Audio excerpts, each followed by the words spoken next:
Tuhan pastikan menunjukkan kebesaran dan kuasa-Nya bagi hamba-Nya yang sabar dan tak kenal putus asa. Bagi hamba-Nya yang sabar dan tak kenal putus asa. Rabbi shrah li sadri wa yassir li amri wahlul 'uqdatam min lisani yafqahu qawli. Assalamualaikum warahmatullahi wabarakatuh. Alhamdulillahi wa kafa. Assalatu wassalamu ala sayyidil mustafa wa ala alihi wa sahbihi wa man ihtada. Amma ba'du. Segala puja dan puji syukur marilah kita panjatkan kehadirat Allah Subhanahu wa ta'ala. Salawat dan salam semoga tercurah limpahkan kepada baginda kita Nabi Muhammad sallallahu alaihi wasallam. Semoga Allah Subhanahu wa ta'ala senantiasa memberikan kita kesehatan dan kelimpahan rezeki tiada terhingga. Amin amin ya Allah ya Rabbal alamin. Teman-teman yang dirahmati oleh Allah Subhanahu wa ta'ala, kesabaran harus terus melekat dalam diri seseorang. Karena di balik ujian dengan kesabaran pasti ada sebuah hikmah yang akan didapatkan setelahnya. Adapun hikmah dalam kesabaran diantaranya yang pertama, hikmah dalam kesabaran akan mendapatkan kedudukan yang tinggi dalam syurga. Seperti yang sudah kita bahas sebelumnya, Allah Subhanahu wa ta'ala berfirman dalam surah Al-Furqan ayat 75. A'udzu billahi minasyaitonir rajim. Bismillahirrahmanirrahim. Ulaika yujzaunal ghurfata bima sabaru wa yulaqauna fiha tahiyyatan wa salama. Surah Al-Furqan ayat 75. Mereka itu akan diberi balasan dengan tempat yang tinggi dalam syurga atas kesabaran mereka. Dan di sana mereka akan disambut dengan penghormatan dan salam. Surah Al-Furqan ayat 75. Teman-teman, sudah pasti kita menginginkan kedudukan yang tinggi dalam surga, bukan? Tentu salah satu kuncinya adalah sabar. Yang kedua, hikmah dalam kesabaran dicintai dan disukai oleh Allah Subhanahu wa ta'ala. Allah Subhanahu wa ta'ala berfirman dalam surah Ali Imran ayat 146. A'udzu billahi minasyaitonir rajim. Bismillahirrahmanirrahim.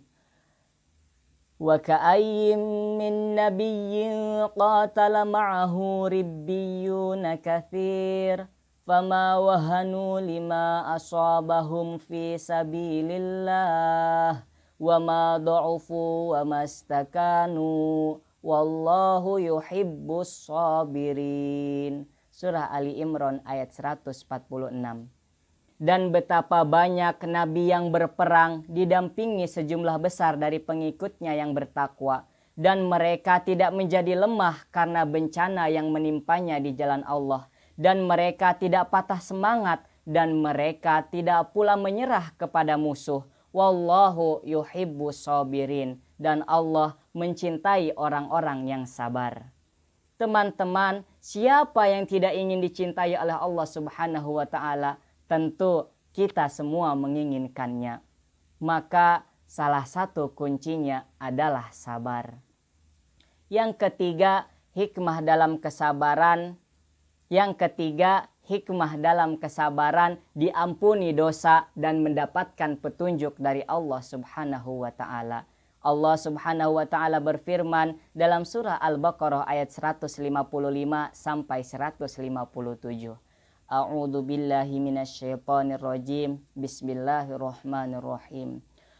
Walanabluwannakum bisyai'im minal khaufi wal ju'i wa naqsim minal amwali wal anfusi wath thamarat wa basyiris sabirin alladzina idza asabatuhum musibah qalu inna lillahi wa inna ilaihi raji'un.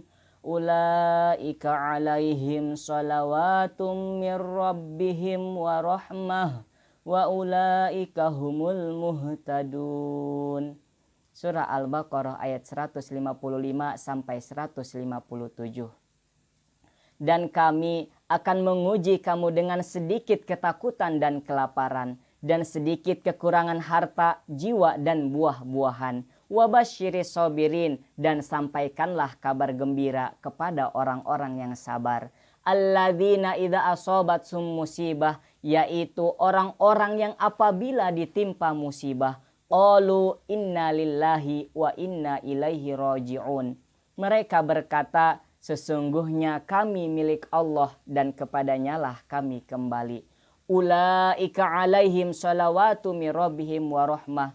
Mereka itu yang akan memperoleh ampunan dan rahmat dari Tuhannya. Wa ulaika humul muhtadun. Dan mereka itulah yang akan mendapatkan petunjuk. Surah Al-Baqarah ayat 155 sampai 157. Teman-teman, timbul pertanyaan di benak kita masing-masing. Kenapa Allah Subhanahu wa ta'ala memberikan kita ujian hidup yang berat? Kenapa Allah Subhanahu wa ta'ala memberikan kita sakit berkepanjangan? Dan kenapa Allah Subhanahu wa ta'ala memberikan kita musibah, bencana yang tiada henti? Salah satu jawabannya adalah karena Allah Subhanahu wa ta'ala menginginkan kita selaku hambanya agar selalu berada dalam ampunannya. Mungkin tempo dulu kita sering melakukan keburukan. Mungkin tempo dulu kita sering melakukan perbuatan-perbuatan yang dilarang oleh Allah Subhanahu wa ta'ala. Maka mulailah timbulkan prasangka baik kepadanya dengan apa yang terjadi di kehidupan kita, agar kita mendapatkan rahmat serta ampunan dan mendapatkan petunjuk dari Allah Subhanahu wa ta'ala.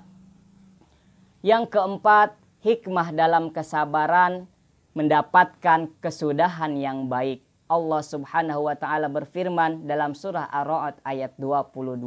A'udzu billahi minasyaitonir rajim. Bismillahirrahmanirrahim. Walladzina sabaru ibtigha'a wajhi rabbihim wa aqamus salata wa anfaqu mimma razaqnahum sirran wa alaniyatan wa yadra'una bil hasanatis sayyi'ah ulaika lahum uqbaddar. Surah Ar-Ra'd ayat 22. Dan orang-orang yang sabar karena mengharap keridhaan dari Tuhannya, wa aqamus shalah, dan menegakkan shalah, wa anfaqu mimma razaqnahum sirran wa alaniyatan, dan menginfakkan sebagian rezeki yang kami berikan kepada mereka secara sembunyi dan terang-terangan, wa yadra'una bil hasanati sayyi'ah, dan menolak kejahatan dengan kebaikan. Ulaika lahum uqbaddar. Mereka itu orang-orang yang akan mendapat tempat kesudahan yang baik. Surah Ar-Ra'd ayat 22. Teman-teman, ingatlah, setiap kesulitan yang dimulai dengan kesabaran, insya Allah Allah Subhanahu wa ta'ala akan mendatangkan setelahnya kemudahan ataupun kesudahan tempat yang baik. Fa inna ma'al usri yusra, inna ma'al usri yusra. Maka sesungguhnya bersama kesulitan ada kemudahan. Sesungguhnya bersama kesulitan ada kemudahan. Teman-teman yang dirahmati oleh Allah Subhanahu wa ta'ala, itulah beberapa hikmah dalam kesabaran yang perlu kita ketahui. Mari bersama kita jalani kehidupan di dunia ini dengan penuh kesabaran, agar kita mendapatkan keberkahan dunia maupun akhirat. Mungkin cukup sekian pembahasan pada kesempatan kali ini. Mohon maaf atas segala kekurangan. Wallahu muwafiq ila aqwamit thoriq. Wassalamualaikum warahmatullahi wabarakatuh.